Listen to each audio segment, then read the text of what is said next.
great joy for all of us to read God's word and to listen to what God wants to communicate to us this evening. ഇന്ന് സന്ധ്യാസമയത്ത് ദൈവത്തിന് നമ്മളോട് സംസാരിക്കാനുള്ള വാക്കുകൾ കേൾക്കുവാനും അവരെ വചനം വായിക്കുവാനും ദൈവം ഇടയാക്കി തീർക്കുന്നു എന്നുള്ളത് വളരെ സന്തോഷമുള്ള വിഷയമായിട്ട്. Let me ask you a question first. Have you ever heard a surgeon coming to someone and telling the surgery was successful, but I'm sorry that I could not save the child?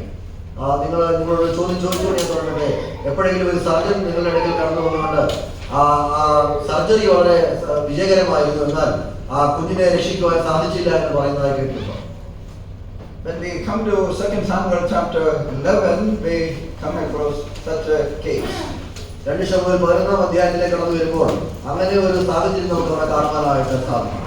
In chapters 11 and 12, we come across 3 great missions.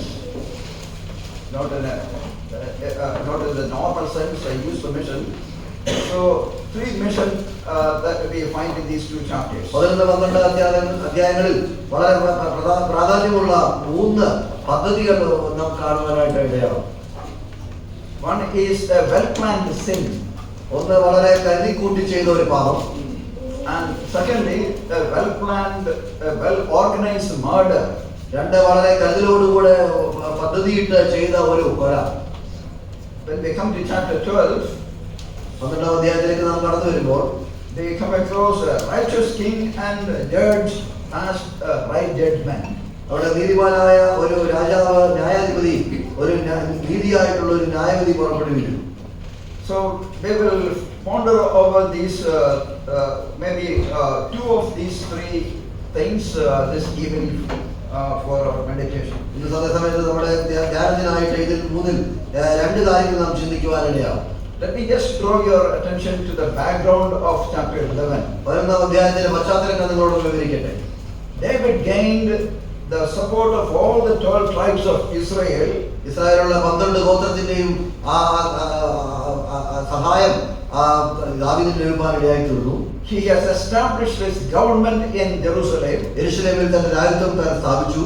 Brought the Ark of the Covenant to Jerusalem. അതിന്റെ സമാഗമന കൂടാരം താൻ അവിടെ യെരൂശലേമിലേക്ക് കൊണ്ടുവന്നു. He enjoyed the favor of God by which he became the beneficiary of a covenant which God has made with David. ദാവീദുമായിട്ട് ദൈവം ചെയ്ത ഉടമ്പടിയുടെ ആ നിവൃത്തിയായിട്ട് തന്റെ ജീവിതത്തിൽ ദൈവത്തിൽ നിന്ന് അനുകൂലമായ കാര്യങ്ങൾ ദാവീദിന് ലഭിക്കാനായിട്ട് ഇടയായി. He defeated all the enemies which were surrounding him. തന്റെ ചുറ്റുപാടുമുണ്ടായിരുന്ന ശത്രുക്കളെയൊക്കെയും തോൽപ്പിച്ചു കളയുവാൻ തനിക്ക് ഇടയായി. He had defeated and conquered most of them. അവരെയൊക്കെയും തോൽപ്പിച്ചു കളയുക മാത്രമല്ല, അവരെയൊക്കെ പിടിച്ചടക്കുവാനും ഭൂരിഭാഗം പേരെ പിടിച്ചെടുക്കുവാൻ തനിക്ക് ഇടയായി. Now he was living in abundance and he was at peace. ഇപ്പോൾ വളരെ ധാരാളത്തിലും വളരെ സമാധാനത്തിലും താൻ ജീവിക്കുകയാണ്. We will call him an unstoppable, successful, great, blessed king. ഈ വ്യക്തിയെ നമുക്ക് വളരെ ആർക്കും തടുക്കുവാൻ സാധിക്കാത്ത, അനുഗ്രഹിക്കപ്പെട്ട, വിജയകരമായി തീർന്ന ഒരു രാജാവ് നമുക്ക് വിളിക്കുവാനായിട്ട് സാധിക്കും. But when we come to chapter 11, എന്നാൽ 11-ാം അധ്യായത്തിലേക്ക് നാം കടന്നു വരുമ്പോൾ probably 2 Samuel chapter 11 is the darkest chapter which unveils David's grievous sin of adultery. ഒരുപക്ഷെങ്കിൽ 2 ശമൂവേൽ 11-ാം അധ്യായം വളരെ ഇരുണ്ട ഒരു അധ്യായമായിരിക്കും. ദാവീദിന്റെ ജീവിതത്തിലെ ആ വ്യഭിചാരത്തെ കുറിച്ചുള്ള കാര്യങ്ങൾ പറയുന്ന ഒരു ഭാഗമായിട്ടിരിക്കും. And the gruesome murder of an innocent, faithful, loyal and dedicated soldier that David had in his army. ദാവീദിന്റെ ജീവിതത്തിൽ ദാവീദിനുണ്ടായിരുന്ന വളരെ ശുദ്ധനും വളരെയധികം അവരോട് വളരെ കരുതലുണ്ടായിരുന്ന ഒരു പടയാളിയെ താൻ മുഴുവനുമായി കൊന്നുകളയുന്ന ഒരു സാഹചര്യം നമുക്ക് കാണുവാനാണ്. Not to forget that he was the husband of the woman with whom David had committed adultery. ദാവീദ് വ്യഭിചാരം ചെയ്ത ആ സ്ത്രീയുടെ ഭർത്താവാണ് ഈ വ്യക്തി എന്ന് നാം ഓർത്തിരിക്കണം. Well, the darkest moment in David's life was not the day when he faced a bear and a lion. അവിടെ ഒരു സിംഹത്തെയോ കരടിയോ കണ്ട ദിവസമല്ല ദാവീദിന്റെ ജീവിതത്തിലെ വളരെ അന്ധകാരം നിറഞ്ഞൊരു ദിവസം. The darkest day in his life was not the days when he faced ill treatment and life threat from Saul, whom he served very faithfully in his life. Saul വളരെ വിശ്വസ്തയോടെ ദാവീദ് സേവിച്ച ശൗലിനെ നിന്ന് വളരെ മോശമായ അനുഭവം ഉണ്ടായ ദിവസമല്ല ദാവീദിന്റെ ജീവിതത്തിലെ ഏറ്റവും ഇരുളേറിയ ദിവസം. The darkest day in his life was not the day when Amalekites came and took over Ziklag and took over all both of his wives, children, and all his belongings. ദാവീദിന്റെ ജീവിതത്തിലെ ഇരുളേറിയ ദിവസമായിട്ട് നമുക്ക് കരുതാൻ സാധിക്കില്ല. അമലേക്കർ കടന്നു വന്ന് സിക്ലാഗിൽ വന്ന് തന്റെ കുടുംബത്തെ മൊത്തമായിട്ട് തനിക്കുണ്ടായ സകലത്തിനെയും പിടിച്ചടക്കിയതിനെ ആ നിലയിലുള്ള ഇരുളേറിയ ദിവസമായി കരുതാൻ സാധിക്കില്ല. The darkest day in his life was not the people of his own disowned him and about to stone him to death. ആ ദാവീദിന്റെ ജീവിതത്തിലെ ഇരുളേറിയ ദിവസം എന്നുള്ളത് തന്റെ തന്നെ ജനം തന്നെ അനാദരിക്കുകയും തന്നെ കല്ലെറിയുവാനായി ചിന്തിച്ച ദിവസമല്ല. The darkest moment in his life was not when some of the enemies came and was trying to attack him. ശത്രുക്കൾ കടന്നു പോയി തന്നെ ആക്രമിച്ച ദിവസത്തെ തന്റെ ദാവീദിന്റെ ജീവിതത്തിലെ അന്ധകാരം നിറഞ്ഞ ദിവസം എന്ന് പറയുവാൻ സാധിക്കില്ല. But the darkest day in his life was the day that he had committed such a gruesome murder and a grievous sin. ദാവീദിന്റെ ജീവിതത്തിലെ ഏറ്റവും ഇരുളേറിയ ദിവസം എന്ന് പറയുവാൻ സാധിക്കുന്ന ദിവസം വളരെ ക്രൂരമായ ഒരു കൊല ചെയ്യുകയും തന്റെ ജീവിതത്തിൽ താൻ വിചാരം ചെയ്യുകയും ചെയ്ത ദിവസമാണ്. Beloved brothers and sisters, what are some of the lessons that we can learn out of it? സഹോദരന്മാരെ, ഇവിടെ നമുക്ക് ഉൾക്കൊള്ളുവാൻ സാധിക്കുന്ന ചില പാഠങ്ങൾ എന്തൊക്കെയാണ്? The darkest day in your life and my life is not the day when you hear the news of the termination of our job. നമ്മുടെ ജോലി നമുക്ക് നഷ്ടപ്പെട്ടു എന്ന് നമ്മൾ കേൾക്കുന്ന ദിവസമല്ല നമ്മുടെ ജീവിതത്തിലെ ഏറ്റവും ഇരുളേറിയ ദിവസം. Not the day when you hear the physical death of the closest one in our family. നമ്മുടെ കുടുംബത്തിലെ നമുക്ക് ഏറ്റവും വേണ്ടപ്പെട്ട ഒരു വ്യക്തിയുടെ ഈ ശാരീരികമായ മരണത്തെക്കുറിച്ച് കേൾക്കുന്ന ദിവസമല്ല ഇരുളേറിയ ദിവസം. It is not the day when you hear that you have got an incurable disease in your life. നിങ്ങളുടെ ജീവിതത്തിൽ മാറാത്ത ഒരു രോഗം നിങ്ങൾക്ക് ഉണ്ടായി എന്ന് നിങ്ങൾ മനസ്സിലാക്കുന്ന ദിവസമല്ല ഇരുളേറിയ ദിവസം. But the darkest day in your life and my life is the day that we have committed a terrible sin in our life that pained the heart of our Lord. എന്നാൽ നമ്മുടെ ജീവിതത്തിലെ ഏറ്റവും ഇരുളേറിയ ദിവസം എന്നുള്ളത് ആ ദൈവത്തിന്റെ ഹൃദയത്തിലെ വേദന ഉണ്ടാക്കിയ നമ്മുടെ ജീവിതത്തിലെ ആ പാപം ചെയ്ത ദിവസമാണ്. If that's the case, when we have our prayer list in our assembly, അതാണ് സാഹചര്യമെങ്കിൽ നമ്മുടെ സഭയിലെ പ്രാർത്ഥന ലിസ്റ്റ് നോക്കുമ്പോൾ what is the greatest concern we have when we pray for one another? നമ്മൾ അന്യോന്യം പ്രാർത്ഥിക്കുമ്പോൾ നമുക്ക് ഏറ്റവും ഭാരമുള്ള വിഷയം എന്താണ്? Well, we are so much worried when we hear that one of us is stricken with heart disease or cancer. ആ ഒരു വ്യക്തിക്ക് ഹാർട്ട് ഡിസീസോ അല്ലെങ്കിൽ ക്യാൻസറോ ഉണ്ടെന്ന് കേൾക്കുമ്പോൾ നാം വളരെയധികം വ്യാകുലപ്പെടാറുണ്ട്. When someone is going through bereavement, we are carried away by the thought that I also could have been in his place. ഒരാളുടെ വേർപാടിനെ കുറിച്ച് കേൾക്കുമ്പോൾ നാം ആ സാഹചര്യത്തിൽ ആകാമായിരുന്നു ചിന്തിച്ച് നാം അതിനെ വളരെയധികം ചിന്താകുലരാകാറുണ്ട്. Many times our prayer list is filled with the jobless people. പലപ്പോഴും നമ്മുടെ prayer ലിസ്റ്റുകളിൽ ജോലിയില്ലാത്തവരുടേതായ പേരുകളാണുള്ളത്. And the bereavement of many, അനേകരുടെ വേർപാടിനെ കുറിച്ചുള്ള കാര്യങ്ങൾ, and the persecution people face, ആളുകൾക്ക് കടന്നു പോകുന്നതായ കഷ്ടതയുടെ സാഹചര്യങ്ങൾ. But hardly we find the list of people who live in sin and who are reluctant to say that they are backslidden in their lives. പലപ്പോഴും നമ്മുടെ ലിസ്റ്റുകളിൽ ആ നിലയിൽ പാപത്തിൽ ജീവിക്കുന്നവരെ കുറിച്ചും പിന്മാറ്റത്തിന്റെ അവസ്ഥകളിൽ പോയ ആളുകളെ കുറിച്ചും ഉള്ള കാര്യങ്ങളില്ല. We don't want to admit that we are away from the Lord. നാം ദൈവത്തിൽ നിന്ന് അകന്നിരിക്കുന്നു എന്ന് അംഗീകരിക്കുവാൻ നമുക്ക് മനസ്സിലായി. We don't want to admit that we continue to foster some sins in our lives. നമ്മുടെ ജീവിതത്തിൽ ചില പാപങ്ങൾ നാം തുടർമാനമായിട്ട് അതിനെ പരിപോഷിപ്പിച്ചുകൊണ്ടിരിക്കുന്നു എന്ന് നമുക്ക് അംഗീകരിക്കുവാൻ മനസ്സില്ല. Dear brothers and sisters, the greatest concern you and I should have in this world as we walk with the Lord is the sin of the people who are fellowshipping with us yet not repenting of their sins. പ്രിയ സഹോദരന്മാരെ, നാം ഈ ലോകത്തിലായിരിക്കുമ്പോൾ ദൈവത്തോട് ചേർന്ന് നടക്കുമ്പോൾ നമ്മളെ ഏറ്റവും ഭാരപ്പെടുന്നതായ വിഷയമായിട്ടിരിക്കുന്ന നമ്മുടെ കൂടെ കൂട്ടായ്മയിലായിരിക്കുന്ന സഹോദരന്മാർ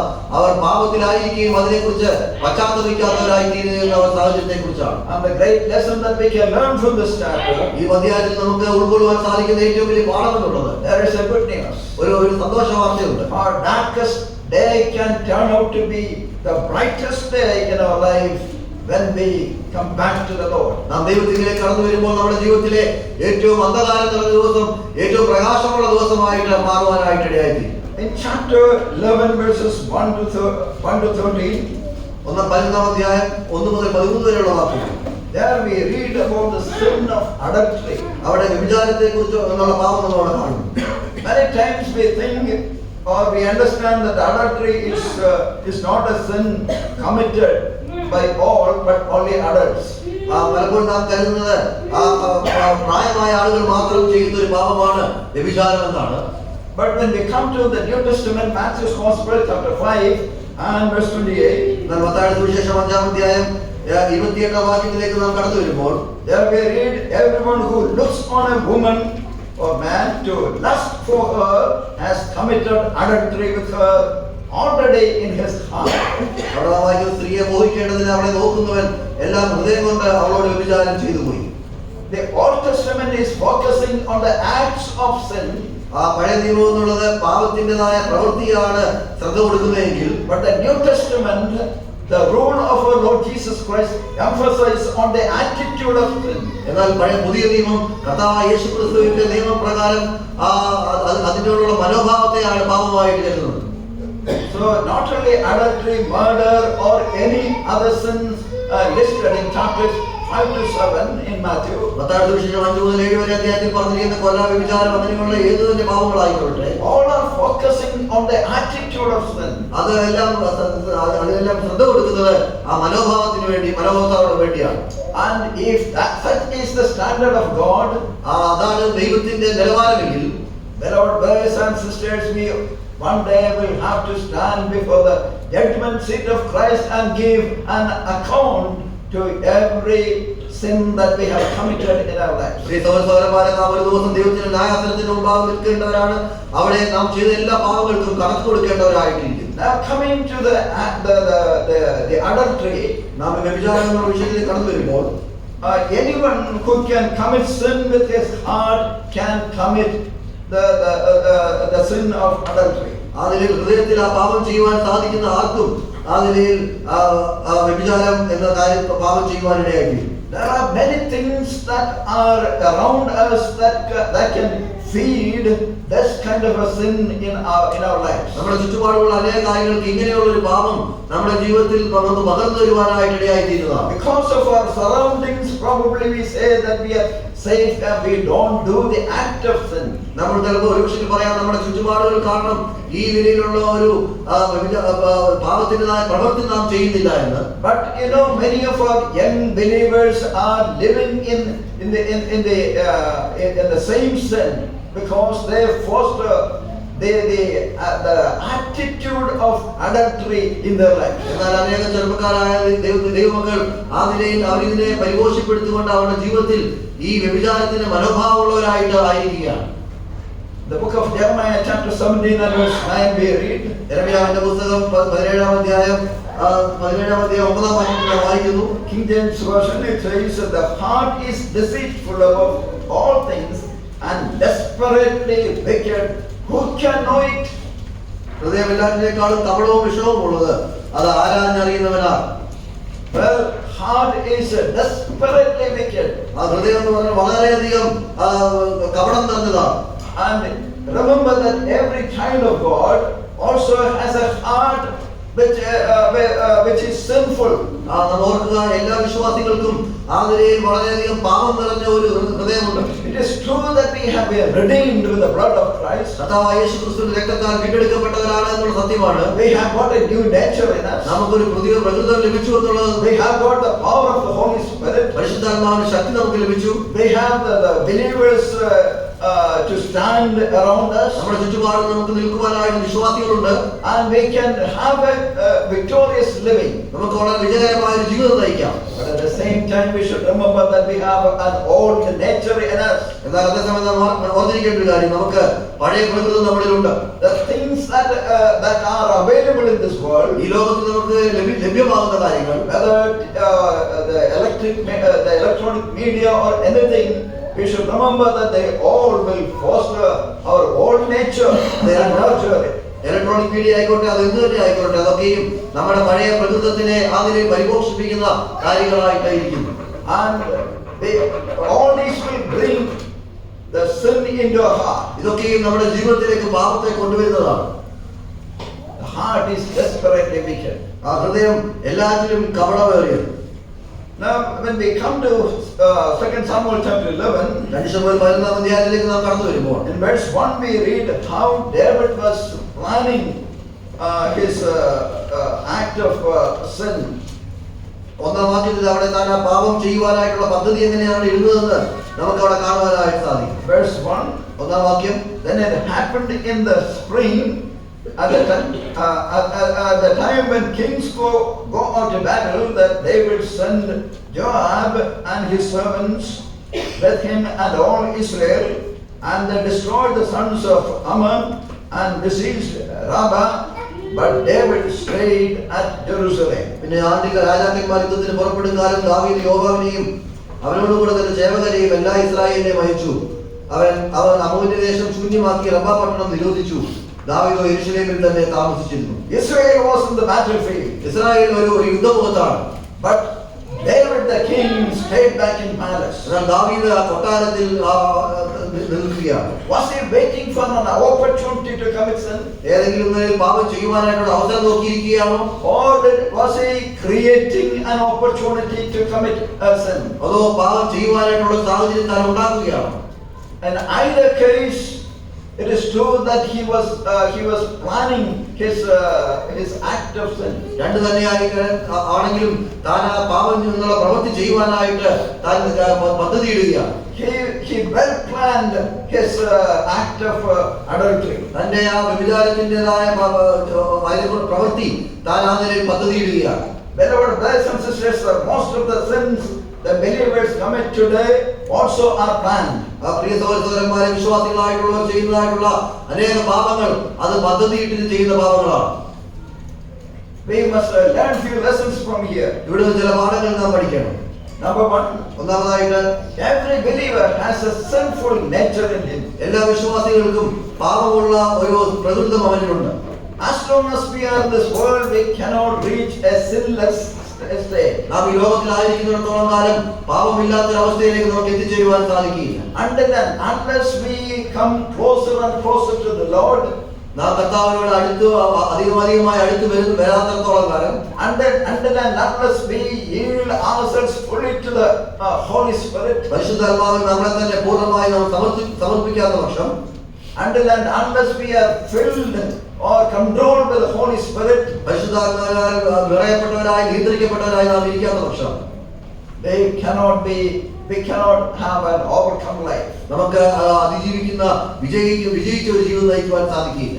They have a sinful nature in us. നമ്മളിൽ ആ ഒരു പാപം നിറഞ്ഞ ഒരു പ്രകൃതമുണ്ട്. They should make this old nature weaker and weaker. നമ്മുടെ പഴയ പ്രകൃതത്തെ നാം ബലഹീനമാക്കിക്കൊണ്ടേയിരിക്കണം. And feed the new nature. നാം പുതിയ പ്രകൃതത്തിനെ പരിപോഷിപ്പിച്ചുകൊണ്ടിരിക്കണം. We have, by God's grace, we have all the surroundings for us to feed our new nature in this assembly. ഈ സഭയിൽ നമ്മുടെ പുതിയതായിട്ടുള്ള പ്രകൃതത്തെ പരിപോഷിപ്പിക്കുവാൻ സാധിക്കുന്ന സാഹചര്യങ്ങൾ ദൈവകൃപയാലുണ്ട്. We have a beautiful assembly here. ഇവിടെ മനോഹരമായ ഒരു സഭയുണ്ട്. Brothers and sisters who can stand with us in prayer and support. പ്രാർത്ഥനയിൽ നമുക്ക് സഹായമായി നിൽക്കുവാൻ സാധിക്കുന്ന സഹോദരന്മാരുണ്ട്. They have, if anyone is struggling with any sin, there are brothers and sisters who can counsel them.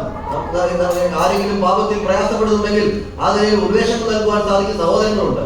They have every good opportunity for us to lead a victorious life. വിജയകരമായ ജീവിതം നയിക്കുവാൻ സാധിക്കുന്ന എല്ലാ സാഹചര്യങ്ങളും നമുക്കുണ്ട്. And from the lesson that we learn from David's experience, ദാവീദിന്റെ അനുഭവത്തിൽ നിന്ന് നാം പഠിക്കുന്നതായ പാഠം, The second one is avoid and get rid of a favorable environment for sin. പാപത്തിന് അനുകൂലമാകാവുന്ന സാഹചര്യങ്ങളെ ഒഴിവാക്കി അവിടെ നിന്ന് മാറിപ്പോവുക. Not to stay in the place where you will be tempted, you will know that you will be tempted. നാം പരീക്ഷിക്കപ്പെടും അല്ലെങ്കിൽ പ്രേരിപ്പിക്കപ്പെടും തോന്നുന്ന സാഹചര്യത്തിൽ നിൽക്കാതിരിക്കുക. You don't have to show your spiritual strength as you confront with temptation.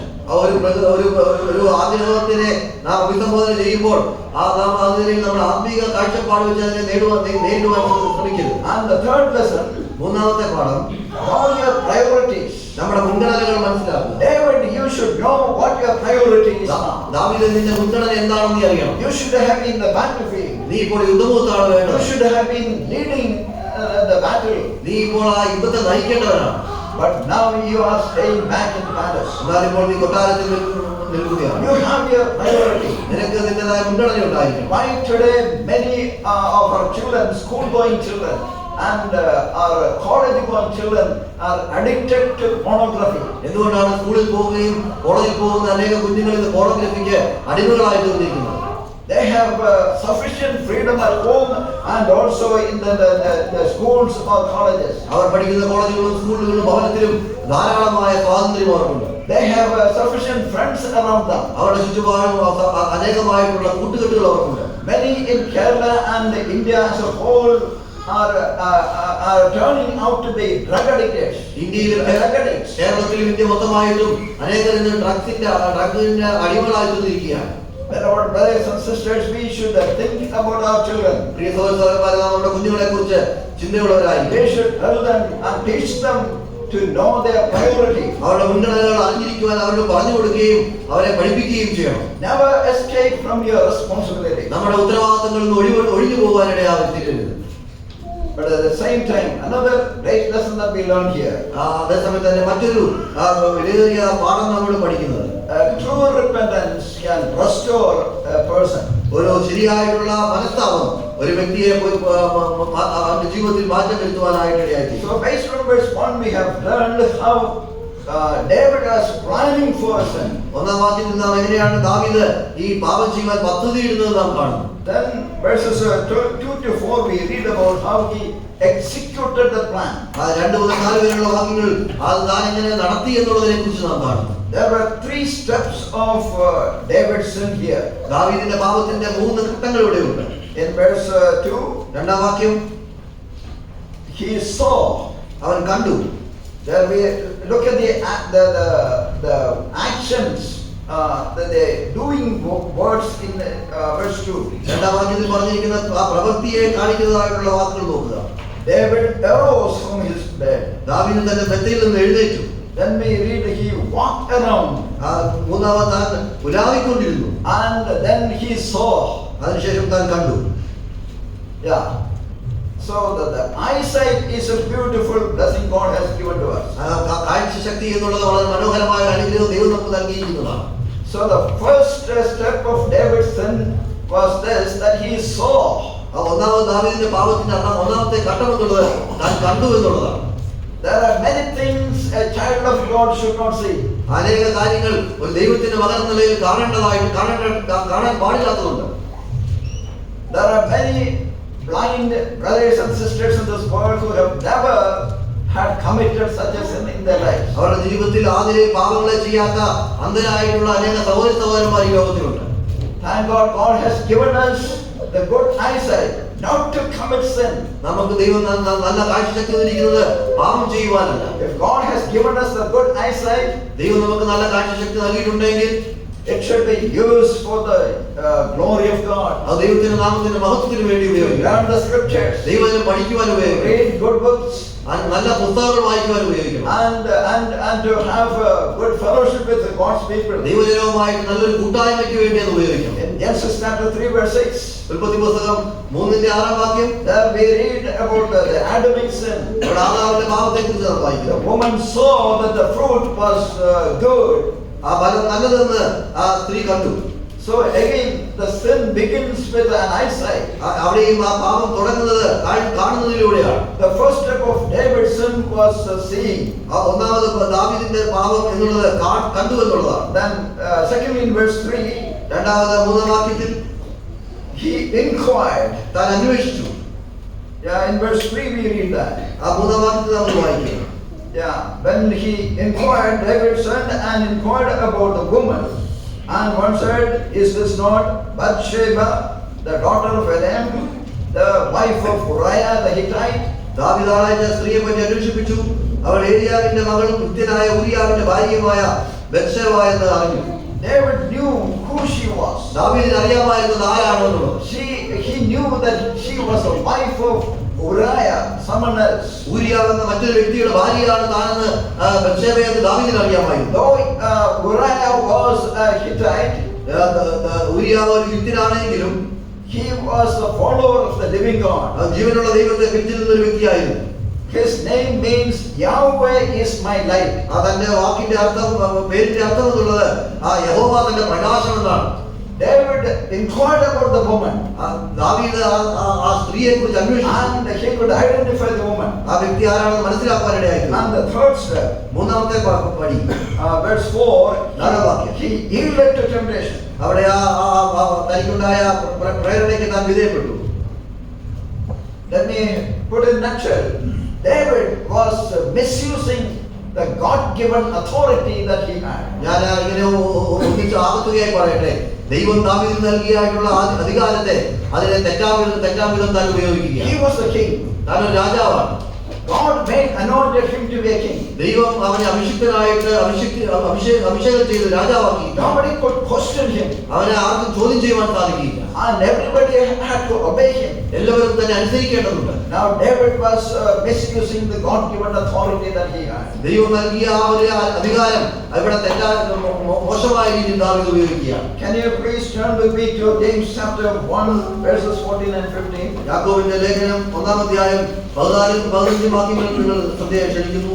How the sin originates, develops and comes to a fruition. എങ്ങനെയാണ് ഒരു പാപം ഉടലെടുത്ത് അതിന്റെ ഒരു ഫലമായിട്ട് മാറുന്നതെന്ന് നോക്കുക. ഓരോരുത്തർ പരീക്ഷിക്കപ്പെടുന്നത് സ്വന്തം മോഹത്താൽ ആകർഷിച്ച് വശീകരിക്കപ്പെടുകയാലാകുന്നു. മോഹം ഗർഭപ്പെട്ട് പാപത്തെ പ്രസവിക്കുന്നു, പാപം പൊഴുത്തിട്ട് മരണത്തെ പിറന്നു. Look at these words: enticed, born lust, conceived, giving birth, accomplished, lastly death. അവിടെ വാക്കുകൾ നോക്കുക. ആകർഷിച്ച് വശീകരിക്കപ്പെട്ട് മോഹം ഗർഭം ധരിച്ച് അവസാനം മരണം ഉണ്ടാകുന്നതായിട്ട് നാം കാണും. David was carried away by his lust. തന്റേതായിട്ടുള്ള മോഹത്താൽ താൻ അവിടെ വളരെയധികം വല്ലാത്തൊരു സാഹചര്യത്തിലേക്ക് മാറിപ്പോകുകയാണ്. Which gave birth to sin. അത് പാപം ഉണ്ടാകുവാനിടയാക്കി തീർന്നു. Which resulted in judgment or death. അത് ന്യായവിധി അല്ലെ മരണത്തിന് കാരണമായി തീർന്നു. Beloved brothers and sisters, the sin that David committed was a very serious sin. ദാവീദ് ചെയ്തതായ ആ പാപം എന്നുള്ളത് പ്രിയ സഹോദരന്മാരെ വളരെ ഗൗരവമേറിയ ഒരു പാപമായിരുന്നു. Today the sexual sin has become a normal lifestyle. ഇന്ന് ലൈംഗികമായിട്ടുള്ള പാപങ്ങൾ അത് സാധാരണ ഒരു ജീവിതത്തിന്റെ ഭാഗമായിട്ട് മാറിയിരിക്കുകയാണ്. If a teenager does not have a girlfriend or a boyfriend, people outside will think that she or he has some problem or he is not a normal child. ഒരു കൗമാരക്കാരനായ ഒരു മകന് ഒരു ബോയ്ഫ്രണ്ടോ ഒരു ഗേൾഫ്രണ്ടോ ഇല്ലെങ്കിൽ എന്തെങ്കിലും പ്രയാസമുള്ള ഒരു പൈതലാണെന്ന് പറയുന്ന ഒരു കാലഘട്ടം. If you are not going for dating, you are outdated, they would say. ആ ഡേറ്റിംഗിന് പോയിട്ടില്ലെങ്കിൽ നിങ്ങൾ ഈ കാലഘട്ടത്തിൽ ചേർന്ന വ്യക്തിയല്ല എന്ന് പറയുന്ന ഒരു സാഹചര്യം. Such is the society that our children are living in. അങ്ങനെ ഒരു സമൂഹത്തിലാണ് നമ്മുടെ കുഞ്ഞുങ്ങൾ ജീവിക്കുന്നത്. Brothers and sisters, there are great lessons to learn from this passage. പ്രിയ സഹോദരന്മാരെ, ഈ ഭാഗത്ത് നിന്ന് വളരെ വിലയേറിയ പാഠങ്ങൾ പഠിക്കുവാനുണ്ട്. We should be careful and restrict what we see and watch. നാം എന്ത് കാണുമെന്നുള്ളതിനെ നാം വളരെയധികം ശ്രദ്ധയോടുകൂടെ നിരീക്ഷിക്കുകയും അതിനെ തടസ്സം നിൽക്കുകയും ചെയ്യേണ്ടതാണ്. We are called to enter into a narrow gate. നാം ഒരു ഇടുങ്ങിയ വാതിലിലേക്ക് കടക്കുവാൻ വിളിക്കപ്പെട്ടവരാണ്. Others might say that you are so narrow-minded. മറ്റുള്ളവർ ഒരുപക്ഷെ പറയാൻ നീ വളരെ ഇടുങ്ങിയ ചിന്താഗതിയുള്ളവരാണ്. God wants us to have a narrow gate. എന്നാൽ ദൈവം നമ്മളെ കുറിച്ച് ആഗ്രഹിക്കുന്നത് ഇടുക്കമുള്ള ഒരു വാതിലാണ്. We do not have to broaden the gate. നാം ആ വാതിൽ വിശാലത വരുത്തേണ്ട ആവശ്യമില്ല. And the enemy it is easy for the enemies to enter into the broad gate. വിശാലമായ വാതിലുകളിലേക്ക് ശത്രുവിന് കടക്കുവാൻ എളുപ്പമാണ്. Therefore, give no room for temptation. അതുകൊണ്ട് തന്നെ പരീക്ഷയ്ക്ക് സാഹചര്യങ്ങൾ ഒഴുക്കാതിരിക്കുക. Second lesson: രണ്ടാമത്തെ പാഠം, never misuse our privilege, position, and God's blessings. ദൈവത്തിന്റെ അനുഗ്രഹങ്ങള്, സ്ഥാനങ്ങള്, ദൈവത്തിൽ കൊണ്ട് നൽകിയ അവകാശങ്ങള് തെറ്റാവണ്ണം ഉപയോഗിക്കാതിരിക്കുക. And third lesson: മൂന്നാമത്തെ പാഠം, never, a genuine repentance will restore a person. സത്യസന്ധമായിട്ടുള്ള ഒരു മനസ്താപം ഒരു വ്യക്തിയെ മടക്കി കൊണ്ടുവരാനായിട്ട് I സഹായിക്കും. repeat these words again and again for this purpose.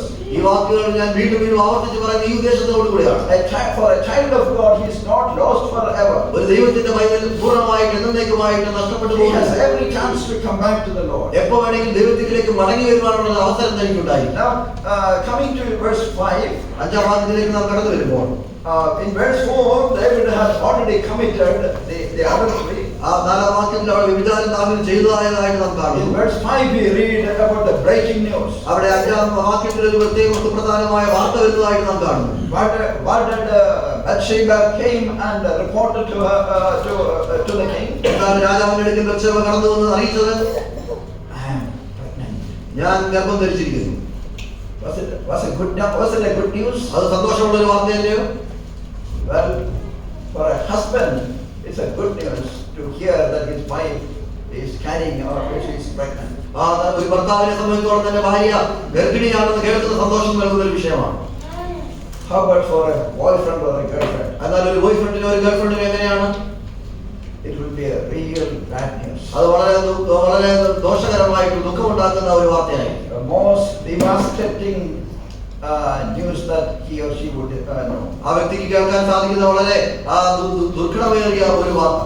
Because she will have to spend the rest of her life in a great guilt of her sin. തന്റെ ജീവിതത്തിലെ ഒരു വലിയ കുറ്റത്തെ കുറിച്ചുള്ള ചിന്തയിൽ തന്റെ ജീവിതകാലം മുഴുവൻ ഇനിയും ജീവിക്കണം. She will have to continue in her depression. തന്റേതായിട്ടുള്ള നിരാശയുടെ അവസ്ഥയിലൂടെ താൻ ജീവിക്കണം. Many such people will end their lives. അങ്ങനെയുള്ള അനേകർ അവരുടെ ജീവിതം അവസാനിപ്പിക്കുന്നതായി കാണുക. But again, the lesson that we learned from this chapter, എന്നാൽ ഈ പാഠത്തിൽ ഈ അധ്യായത്തിൽ നാം ഉൾക്കൊള്ളുന്നതായ പാഠം, true repentance will bring restoration. ശരിയായിട്ടുള്ള ഒരു മനസ്താപം ഒരു പുനഃസ്ഥാപനത്തിന് നമ്മളെ മടക്കി വരുത്തുവാനായിട്ട് ഉതകുന്നതാണ്. After David committing such a sin, ദാവീദ് അങ്ങനെ ഒരു പാപം ചെയ്തതിനു ശേഷം he was trying to hide his sin. തന്റെ പാപത്തെ മറച്ചു വെക്കുവാനായിട്ട് താൻ ശ്രമിക്കുകയാണ്. Verses 6 through 13. 6 മുതൽ 13 വരെയുള്ള വാക്യം. In verses 6 and 7, we read about a fake sincerity that he has shown. അവിടെ 6 മുതൽ 6-7 വാക്യങ്ങളിൽ ഒരു തെറ്റായിട്ടുള്ള ഒരു ആത്മാർത്ഥത അവിടെ കാണിക്കുന്നതായിട്ട് In കാണാം. verses 8 and 9, we read about a failed prompting. 8-9 വാക്യങ്ങളിൽ ഒരു പരാജയപ്പെട്ടു പോയ ഒരു തന്റെ വാക്കുകൾ നാം കാണും. In verse 8, we read David said to Uriah, "Go down to your house and wash your feet." 8-ാം വാക്യത്തിൽ പിന്നെ ദാവീദ് ഊരിയാവിനോട് നീ വീട്ടിൽ ചെന്ന് കാലുകളെ കഴുകുക എന്ന് പറഞ്ഞു. It's a euphemistic sentence. It's a parliamentary word. അത് പാർലമെന്റിലൊക്കെ ഉപയോഗിക്കുന്ന ഒരു വാക്കാണ്. This is a good way of telling you go and spend your time with your wife. അത് വളരെ മനോഹരമായ നിലയിൽ നീ പോയി നിന്റെ ഭാര്യയുമായി സമയം ചെലവഴിക്കുക എന്ന് പറയുന്ന ഒരു വാചകമാണ്. It's again an idiom. അതൊരു തുലനം ചെയ്ത് പറയുന്ന വാദമാണ്. So an idiom. It's an idiomatic expression. So this is not to be taken so literally. അത് വാക്യപ്രകാരം എടുക്കേണ്ടതല്ല. So that means you go and spend your time with your wife. അത് അതിന്റെ അർത്ഥമെന്നുള്ളത് നീ പോയി നിന്റെ ഭാര്യയുമായി സമയം ചെലവഴിക്കുക. Then in verse 10 we read about a false concern that he had. അവിടെ 10-ാം വാക്യത്തിലേക്ക് വരുമ്പോൾ ഒരു വ്യാജമായിട്ടുള്ള ഒരു ഭാരത്താനാണ് കാണിക്കുന്നതായി. In verse 11 we read about a firm determination of Uriah. അവിടെ 11-ാം വാക്യത്തിൽ ഊരിയാവിന്റെ ഉറച്ച ഒരു തീരുമാനം നാം കാണും. Uriah said that I cannot be with my wife now because the ark of Israel and Judah are staying in temporary shelters. They are in the battlefield. അവിടെ താൻ ഊരിയാവ് ദാവീദിനോട് പറയുകയാണ്, പെട്ടകവും ഇസ്രായേലും യഹൂദയും കൂടാരങ്ങളിൽ വസിക്കുന്നു. എന്റെ യജമാനായ യോവാബും യജമാനും ഭൃത്യന്മാരും വെളിപ്രദേശത്ത് പാളയം ഇറങ്ങി കിടക്കുന്നു. അങ്ങനെ ഇരിക്കെ ഞാൻ ഭക്ഷിപ്പാനും കുടിപ്പാനും എന്റെ ഭാര്യയോടുകൂടി ശയിപ്പാനും എന്റെ വീട്ടിൽ കടത്തുമോ? Again in verses 12 and 13, we read about the final attempt of David to cover up his sin. തന്റെ പാപത്തെ മറച്ചു വെക്കുവാൻ ദാവീദ് പിന്നെയും പ്രവർത്തിക്കുന്നതായിട്ട് 12-13 വാക്യങ്ങളിൽ നാം കാണുന്നു. Beloved brothers and sisters, a great lesson that we learn from this. പ്രിയ സഹോദരന്മാരെ, നാം ഇവിടെ ഉൾക്കൊള്ളുന്ന ഏറ്റവും വലിയ പാഠമെന്നുള്ളത് God is still available to pardon our sin. നമ്മുടെ പാപങ്ങളെ ക്ഷമിച്ചു തരുവാൻ ദൈവം ഇപ്പോഴും ലഭ്യമാണ്. There is no sin which God cannot forgive us. ദൈവത്തിന് പൊറുക്കുവാൻ സാധിക്കാത്ത ഒരു പാപവുമില്ല. But if you will cover up our sin, God also cannot forgive your sin. എന്നാൽ നമ്മുടെ പാപത്തെ നാം മറച്ചു വെച്ചാൽ ദൈവത്തിനും അതിൽ പൊറുക്കുവാനായിട്ട് സാധിക്കില്ല. If a believer commits a sin, ഒരു വിശ്വാസി ഏതെങ്കിലും പാപം ചെയ്താൽ he will have to suffer in this world. ഈ ലോകത്തിൽ താൻ അതിന് കഷ്ടപ്പെടേണ്ടതായിട്ടുണ്ട്. He will suffer in his body. അതിന് ശരീരത്തിൽ കഷ്ടത അനുഭവിക്കേണ്ടതായിട്ട് വരും. It is true that he can go to heaven because he is a believer in the അതിന് Lord. വിശ്വാസി ആയതുകൊണ്ട് താൻ സ്വർഗ്ഗത്തിൽ പോകുമെന്നുള്ള സത്യമാണ്. He has become the member of the body of Christ. കർത്താവിന്റെ ശരീരത്തിന്റെ അംഗങ്ങളായി താൻ തീർന്നിരിക്കുന്നു. He is seated in the heavenlies. സ്വർഗ്ഗസ്ഥലങ്ങളിൽ താൻ ഇരുത്തപ്പെട്ടിരിക്കുന്നു. But he will have to suffer in this world in his body. തന്റെ ശരീരത്തിൽ താൻ ഈ ഭൂമിയിൽ താൻ അതിന്റെ കഷ്ടത അനുഭവിക്കേണ്ടതായിട്ട് വരും. Now we know the latest story of David. ദാവീദിന്റെ മുൻപ് പിന്നീടുള്ള ചരിത്രം നമുക്കറിയാം. Psalm 51 and 32 are beautiful psalms. സങ്കീർത്തനം 51 32 വളരെ മനോഹരമായ സങ്കീർത്തനങ്ങളാണ്. Chronologically, probably David had written Psalm 51 first, then 32. ക്രമപ്രകാരം നോക്കിയാൽ 51 സങ്കീർത്തനമാണ് ദാവീദ് ആദ്യം എഴുതിയത്. He repented of his sin in that beautiful psalm. സങ്കീർത്തനത്തിൽ തന്റെ പാപത്തെ കുറിച്ച് താൻ പശ്ചാത്തപിക്കുന്നതായിട്ടാണ്. And when in Psalm 32, സങ്കീർത്തനം 32 he was talking about the blessedness of a person whose sins are covered. ആ പാപം മറച്ചു കിട്ടിയ മനുഷ്യനെ കുറിച്ചുള്ള അവന്റെ അനുഗ്രഹിക്കപ്പെട്ട അവസ്ഥയെ കുറിച്ച് താൻ അവിടെ പറയുകയാണ്. And even in the psalm, he was narrating about the mental condition, the agony that he was going through when he was not repenting his sin. താൻ പാവം ഏറ്റു പറയാതിരുന്നപ്പോൾ താൻ മാനസികമായി കടന്നുപോയ സമ്മർദ്ദമേറിയ അവസ്ഥകളെ കുറിച്ച് താൻ ആ സങ്കീർത്തനത്തിൽ പറയുന്നുണ്ട്. Then he repented of the joy that God has brought in his life. താൻ അതിനുശേഷം പശ്ചാത്തപിച്ചപ്പോൾ എത്ര വലിയ സന്തോഷമാണ് ദൈവം തന്റെ ജീവിതത്തിൽ കൊണ്ടുവന്നത്. Indeed, he was a man after God's own heart. അവൻ ദൈവത്തിന്റെ ഹൃദയപ്രകാരമുള്ള ഒരു മനുഷ്യനായിരുന്നു. Not when he committed his sin, താൻ ആ പാപം ചെയ്തപ്പോഴല്ല, but when he confessed his sin and when he was restored. താൻ ആ പാപം ഏറ്റുപറഞ്ഞ് ദൈവത്തിന് മുൻപാകെ പ്രാഗൽഭ്യമുള്ളവനായിട്ടുള്ളത്. Restoration is still available. ഇന്നും ദൈവത്തിന്റെ ഇടയ്ക്ക് മടങ്ങി വരുവാനുള്ള സാഹചര്യം ഇന്നും നമുക്ക് We ലഭ്യമാണ്. have such a compassionate God. നമ്മളോട് വളരെയധികം കരുണയുള്ള ഒരു ദൈവമാണ്. He knows all our feelings. നമ്മുടെ എല്ലാ അവസ്ഥകളും അറിയുന്നവനാണ്. He sympathizes with us. അവൻ നമ്മളോടുകൂടെ സഹതപിക്കുന്നവനാണ്. What a wonderful Savior we have. എത്രയോ വലിയവനായ ഒരു ദൈവമാണ് നമുക്കുള്ളത്. May God bless us. ദൈവം നമ്മളെ അനുഗ്രഹിക്കുമാറാകട്ടെ.